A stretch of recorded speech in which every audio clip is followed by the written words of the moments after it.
ಪಾಕಿಸ್ತಾನಕ್ಕೆ ಒಂದು ದೊಡ್ಡ ಶಾಕನ್ನು ಕೊಟ್ಟಿರೋದು ಭಾರತ. ಪಾಕ್ ವಿರುದ್ಧದ ಜಲಯುದ್ಧದಲ್ಲಿ ಭಾರತಕ್ಕೆ ದೊಡ್ಡ ಗೆಲುವಾಗಿದೆ. ಇಲ್ಲಿ ಭಾರತ ಪ್ರತಿದಿನ 9 ಕೋಟಿ ಲೀಟರ್ ನೀರನ್ನು ಇಲ್ಲಿ ಸೇವ್ ಮಾಡ್ತಾ ಇದೆ. 9 ಕೋಟಿ ಲೀಟರ್ ಜಲ ಸೇವ್ ಆಗ್ತಿದೆ ಭಾರತಕ್ಕೆ, ಇಲ್ಲಿ ರಕ್ಷಣೆ ಆಗ್ತಾ ಇದೆ, ನಮಗೆ ಅದು ಉಳಿತಾ ಇದೆ ಅಂತ. ಇಡೀ ಒಪ್ಪಂದವನ್ನು ಅಮಾನತು ಮಾಡ್ಕೊಂಡು ಪಾಕಿಸ್ತಾನ ಭಾರತ ನೀರಿನ ಒಪ್ಪಂದ, ದಿನಕ್ಕೆ ಇವರು ಇಷ್ಟು ಲೀಟರ್ ನೀರು ಬಿಡಬೇಕು, ಅಷ್ಟು ಲೀಟರ್ ನೀರು ಬಿಡಬೇಕು ಎಲ್ಲ ಇದೆಯಲ್ಲ, ಆ ಒಂದು ಒಪ್ಪಂದವನ್ನು ಮೊಟಕು ಮಾಡಿದೆ ಭಾರತ. ಮೊಟಕು ಮಾಡಿ ಆ ನೀರನ್ನು ನಾವು ಹೇಗೆ ಬಳಸ್ಕೊಳ್ಬಹುದು ಅಂಥೇಳಿ ಪ್ಲ್ಯಾನ್ ಮಾಡ್ಕೊಂಡು ಭಾರತ ಇದೀಗ ಅಲ್ಲಿ ಯೂಸ್ ಮಾಡ್ಕೊಳ್ತಾ ಇದೆ. ಇದರಿಂದ ಲಡಾಖ್ ಅಲ್ಲಿ ಯಾವ್ಯಾವ ಪ್ಲೇಸ್ಗಳಿಗೆ ನೀರು ರೀಚ್ ಆಗ್ತಿರ್ಲಿಲ್ವಲ್ಲ ಅದೆಲ್ಲೂ ಇದು ಹಚ್ಚ ಹಸಿರಾಗ್ತಾ ಇದೆ. ಅಮಾನತು ಮಾಡಿ ಪಾಕಿಸ್ತಾನಕ್ಕೆ ನೀರು ಬಿಡಲ್ಲ ಅಂತ ಹೇಳಿದ್ಮೇಲೆ ನಾವು ಸಂಗ್ರಹ ಮಾಡ್ಕೊಂಡ್ವಲ್ಲ, ಅದರಿಂದ ತುಂಬ ದೊಡ್ಡ ಮಟ್ಟದ ಪ್ರಯೋಜನ ಆಗಿದೆ ಅಂಥೇಳಿ 9 ಕೋಟಿ ಲೀಟರ್ ನೀರು ಸಂಗ್ರಹ ಇಲ್ಲಿ ಯಾವ ಭಾಗದಲ್ಲಾಗುತ್ತೋ, ಲಡಾಖ್ದಲ್ಲಿ ನೀರು ಇಲ್ಲದೇ ಇರತಕ್ಕಂಥ ಒಣಗ್ತಾ ಇದ್ದಂಥ ಸಾವಿರಾರು ಎಕರೆ ಜಮೀನು ಇತ್ತಲ್ಲ, ಭೂಮಿ ಇತ್ತಲ್ಲ, ಅಲ್ಲಿಗೆ ಈ ನೀರನ್ನು ಹರಿಸಿಬಿಟ್ಟಿದ್ದಾರೆ. ಇದು ಆಪರೇಷನ್ ಸಿಂಧೂರ ನಂತರದ ಕೇಂದ್ರದ ಮಹಾನಿರ್ಧಾರ. ತುಂಬ ಅದ್ಭುತವಾದಂಥ ಬೆಳವಣಿಗೆ ಇದು. ನಿಮಗೆ ಆಶ್ಚರ್ಯ ಏನು ಗೊತ್ತಾ? ನೀವು ನೋಡಿ, ಎಲ್ಲಾದರೂ ಒಂದು ನೀರಿನ ಯೋಜನೆ ಮಾಡ್ತೀವಿ ಅಂದರೆ ಕಾಲುವೆ ಕಟ್ಟಬೇಕು, ಅದಕ್ಕೊಂದು ಟೆಂಡರ್ ಕರಿಬೇಕು, ಅದಕ್ಕೊಂದು ದೊಡ್ಡ ಮಟ್ಟದ ಸಿಮೆಂಟ್ ಬೇಕು, ಅದು ವಿವಾದ ಆಗಬೇಕು, ತಕರಾರಾಗಬೇಕು, ಆನಂತರ ಕಾಲುವೆ, ಅಲ್ಲೊಂದಷ್ಟು ಮೋಸ, ಅಲ್ಲೊಂದಷ್ಟು ಕಮಿಷನ್, ಇದೆಲ್ಲ ಇದೆ. ಬಟ್ ಇಲ್ಲಿ ಏನು ಮಾಡಿದ್ದಾರೆ ಅಂದರೆ JCB ಬಳಸ್ಕೊಂಡು ಮಣ್ಣು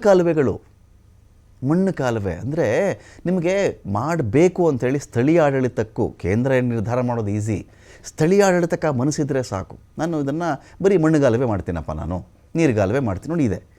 ಇಲ್ಲಿ ನೋಡಿ, ನಿಮಗೆ ಇಲ್ಲೆಲ್ಲಾದರೂ ಒಂದು ಚಾನಲ್ ಕಟ್ತೀವಿ, ನಾವು ಒಂದು ಅಣೆಕಟ್ಟು ಕಟ್ತೀವಿ, ಅದರಿಂದ ನೀರು ಬರಬೇಕು ಅಂತ ಹೇಳಿಬಿಟ್ರೆ ನಿಮ್ಗೆ ಅದೊಂದು ಯುಗ ಬೇಕದು ಜಾರಿ ಆಗಬೇಕು. ಇಲ್ಲಿ ನೋಡಿ, ನಿಮಗೆ JCB ಈಗ ನಮ್ಮಲ್ಲೇ ನಮ್ಮ ರೈತರುಗಳಿಗೆ ಗೊತ್ತಿರುತ್ತೆ ಇದು.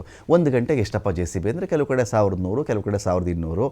ನೀವು ಜಾಸ್ತಿ ಗಂಟೆಗಳಿಗೆ ಕೆಲಸ ಕೊಟ್ಟರೆ ಸ್ವಲ್ಪ ಕಡಿಮೆನೂ ಮಾಡ್ಕೊಳ್ತಾರೆ ಅಂತ ಇದೆಯಲ್ಲ, ಆ ಥರ JCB ಬಳಸ್ಕೊಂಡು ಉಳಿದ 9 ಕೋಟಿ ಲೀಟರ್ ನೀರನ್ನು ಹರಿಸ್ಬಿಟ್ಟಿದ್ದಾರೆ ಅಷ್ಟೇ. ನಿಮ್ಗೆ ಅಂತರ್ಜಲ ವೃದ್ಧಿ ಆಗುತ್ತೆ, ಸ್ಥಳೀಯರು ಬೆಳೆ ಬೆಳೆದುಕೊಳ್ಳಬಹುದು, ಅಲ್ಲಿ ನೀರು ಸಂಗ್ರಹವನ್ನು ಮಾಡ್ಕೊಳ್ಬಹುದು, ತಗ್ಗು ಪ್ರದೇಶಗಳಲ್ಲಿ ನೀರು ನಿಂತ್ಕೊಳ್ಳುತ್ತೆ, ಜಲವಿದ್ಯುತ್ ಉತ್ಪಾದನೆ ಮಾಡ್ಕೊಳ್ಬಹುದು. ಇಷ್ಟು ಪರ್ಪಸ್ಗೆ ಈ ನೀರು ಬಳಕೆ ಆಗ್ತಾ ಇದೆ. ಇದು ಬಿಟ್ಬಿಟ್ಟು ಏನಾದರೂ ಇಲ್ಲ ದೊಡ್ಡ ಕಾಲುವೆ ಕಟ್ಟಬೇಕು, ನಾವು ಚೆಕ್ ಡ್ಯಾಮ್ ಕಟ್ಟಿಬಿಡ್ತೀವಿ ನಾವು ಅಂದಿದ್ರೆ ಅಲ್ಲೊಂದು ಸ್ಕ್ಯಾಮು, ಅಲ್ಲೊಂದು ಹಗರಣ, ಅಲ್ಲಿ ತಿನ್ನೋಕ್ಕೊಂದಷ್ಟು ಜನ, ಅಲ್ಲಿ 20% ಕಮಿಷನ್ನ, 30% ಇದೆಲ್ಲ ಬರ್ತಾವಲ್ವ ಅಲ್ಲಿ. ಈ ಥರ ಅಲ್ಲಾಗಿಲ್ಲ. ಬರೀ JCBಲಿ ಒಂದು ಕಾಲುವೆ ಮಾಡಿಬಿಟ್ಟಿದ್ದಾರೆ ರೀ. ಹೊಳೆ ನೀರಿಗೆ ಯಾವುದೋ ನಾಯಕನ ಅಪ್ಪಣೆ ಬೇಕನ್ನೋ ರೀತಿಯಲ್ಲಿ 9 ಕೋಟಿ ಲೀಟರ್ ನೀರಿತ್ತು, ಇಂತಿಂಥ ಕಡೆಗೆ ಹರಿಬೇಕು ಅಂತ ಆ ಭಾಗದವ್ರು ಡೈರೆಕ್ಷನ್ ಕೊಟ್ಬಿಟ್ರು, ನೀರು ಹರಿತಾ ಇದೆ ಅಲ್ಲಿ. ಸೊ ಬಂಜರು ಭೂಮಿಯಲ್ಲಿ ಈ ಕಾರಣದಿಂದಾಗಿ ಹಸಿರು ಗಿಡಗಳು ಕಾಣಿಸೋಕ್ಕೆ ಶುರುವಾಗ್ಬಿಟ್ಟಿದೆ. ಲಡಾಖ್ ಅಂದ ತಕ್ಷಣ ಇಲ್ಲಿಂದ ಏನು ಕಾಣಿಸುತ್ತೆ ಹೇಳಿ ನಮಗೆ? ಒಳ್ಳೆ ಟ್ರಿಪ್ ಮಾಡ್ಬೋದು, ಟೂರ್ ಮಾಡಬಹುದು, ರಸ್ತೆ ಬೆಟ್ಟ ಗುಡ್ಡ ಅಂತ ಕಾಣಿಸುತ್ತೆ. ಅಲ್ಲೂ ಬಂಜರು ಭೂಮಿ ಇದೆ, ನೀರು ಕಾಣೋದೆಲ್ಲ ಅಲ್ಲೂ ಇದೆ. 12 ಹಳ್ಳಿಗಳ ಜನರ ಬದುಕಿಗೆ ಇದು ಜೀವನ ಅಡಿಯಾಗಿದೆ. ಇದೀಗ 1000ಕ್ಕಿಂತ ಹೆಚ್ಚು ಭೂಮಿಯಲ್ಲಿ ಕೃಷಿ ಕ್ರಾಂತಿಯಾಗಿದೆ. ಕೋಟ್ಯಂತರ ರೂಪಾಯಿ ಖರ್ಚಿಲ್ಲದೆ ಕೇವಲ ಮಣ್ಣಿನ ಮೂಲಕ ಸಾಧಿಸಿದಂತಹ ಮೈಲುಗಲ್ಲು ಇದು. ಅಲ್ಲಿ ಯಾವುದೋ ಒಂದಷ್ಟು ಪೈಪ್ ಇಡ್ತಾರೆ, ಒಂದಷ್ಟು ಮಣ್ಣುಗಾಲುವೆಗಳು ಮಾಡ್ತಾ ಇದ್ದಾರೆ, JCB ಬಳಸ್ಕೊಂಡಿದ್ದಾರೆ, ಅಷ್ಟೇ. ನೀರು ಬಂತು, ಪರ್ಪಸ್ ಸರ್ವ್ ಆಯ್ತಲ್ಲ, ಉದ್ದೇಶ ಈಡೇರಿತು ಅಂತ ಪ್ರಶ್ನೆ ಇದೆ ಅಲ್ಲಿ. ಆಮೇಲೆ ನೋಡ್ಕೊಳ್ಳೋಣ, ಒಳ್ಳೊಳ್ಳೆ ಸುಸಜ್ಜಿತ ಕಾಲುವೆಗಳನ್ನು ಆಮೇಲೆ ಮಾಡ್ಕೊಳ್ಳೋದು ಇನ್ನೊಂದೇನೋ ಆಗುತ್ತಲ್ಲಿ. ಸೊ ಹೀಗಾಗಿ ಯಾವತ್ತಿಗೆ ಪಾಕಿಸ್ತಾನ ನೀರು ಬಂದ್ ಮಾಡಿದ್ವೋ ಅಲ್ಲಿಂದ ಇಂದಿನ ಬಳಸ್ಕೊಳ್ಳೋಕೆ ಶುರು ಮಾಡಿದಾಗ ನಮ್ಮದೇ ದೇಶದ ಲಡಾಖ್ ನಳಿಸ್ತಾ ಇದೆ ಇವತ್ತಿಗಿದು.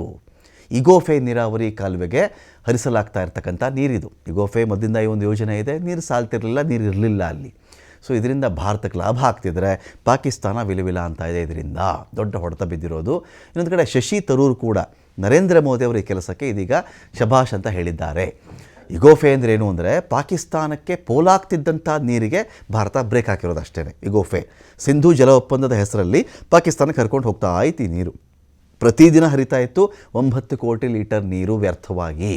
ಈಗ ಈ 9 ಕೋಟಿ ಲೀಟರ್ ಹಿಮನದಿಯ ನೀರು ಭಾರತಕ್ಕೆ ಮೀಸಲು. ಈ ಪಾಕಿಸ್ತಾನಕ್ಕೆ ಬ್ರೇಕ್ ಹಾಕಿದ್ಮೇಲೆ ಬಂಜರು ಭೂಮಿಗಳಿಗೆ ಇದನ್ನು ರವಾನೆ ಮಾಡಲಾಗ್ತಾ ಇದೆ. ಪುಣ್ಯಕ್ಕೆ ಸ್ಥಳೀಯ ಆಡಳಿತದವರು ಮಣ್ಣುಗಾಲುವೆ ಮಾಡಿಕೊಂಡು ನೀರು ಹರಿಸ್ಬಿಟ್ರು. ಇದೆಲ್ಲ ಯೋಜನೆ ಮಾಡ್ತೀನಿ, ಇದು DPR ಕೊಡ್ತೀನಿ, ಇದು ಅಡ್ಡ ಯೋಜನೆ ಮಾಡ್ತೀನಿ, ಇದಕ್ಕೊಂದು 1000 ಕೋಟಿ ದುಡ್ಡು ಬೇಕು, 2000 ಕೋಟಿ ದುಡ್ಡು ಬೇಕು ಅಂತ ಹೇಳಿಬಿಟ್ಟಿದ್ದರೆ ನೀರಿಲ್ಲ. ಅದು ನೀರು ಮತ್ತೆ ಪಾಕಿಸ್ತಾನಕ್ಕೆ ಹೋಗಿರೋದು ಏನೋ ಗೊತ್ತಿಲ್ಲ. ಸೊ ಲಡಾಖ್ನ ಸ್ಥಳೀಯ ಆಡಳಿತ ಇದೆಯಲ್ಲ, ಜೀವ ಕಳೆ ಕೊಟ್ಟಿದೆ ಇದಕ್ಕೆ ಅಂತ.